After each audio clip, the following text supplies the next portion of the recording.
it is. And right now they should be thinking about it, because we've got this halfway through this 6-month window of protection from personal liability for directors at the moment from one of the COVID measures, where in terms insolvent trading element, insolvent trading element for debts incurred within this 6 months, doesn't anything for prior to March. I think it was March 24 or something. And it's also that 6-month expiration on your statutory demands as well. Yeah. So if you are in a situation where that has happened, it actually doesn't expire for quite an extended period of time, which is dramatically different to the traditional 21 days. So, yeah, and I think waiting for a show cause notice is borderline too late. Oh. The difficulty is if the QBCC has issued you with a show cause notice, they've already decided that there's some recourse that needs to happen, and all they're doing is giving you an opportunity to respond before they do it.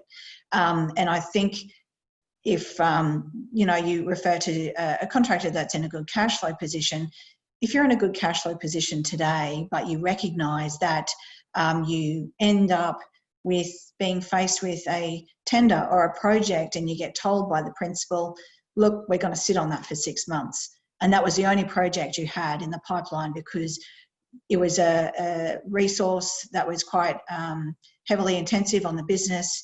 That was your commitment. It was an 18-month project and you thought, I'm done. I don't need to worry about any more work.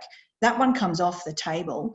Your cash flow is dramatically changed. You might be fine this week or a month's time, but you may not be fine in 3 months' time.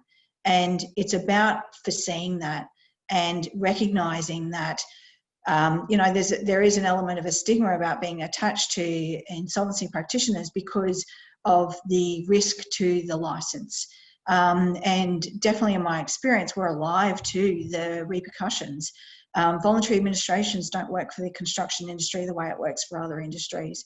And that's purely because it's a trigger event of disqualification, not just for the company, but the nominee as well, and the directors and influential people in a broad spectrum. So coming to an insolvency practitioner is, it's quite doom and gloom from a contractor's perspective. But the difference is we do the safe harbour elements, or we do a corporate finance restructure. That's done in a boardroom. It's not done in front of the creditors. It's not done in front of ASIC. It's not done in front of the QBCC.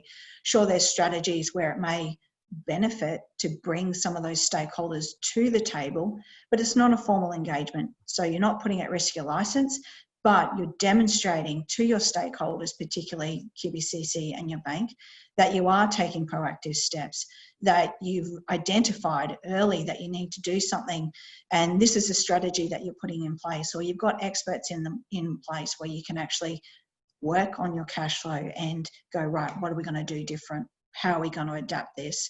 And how can we get through this short patch of time?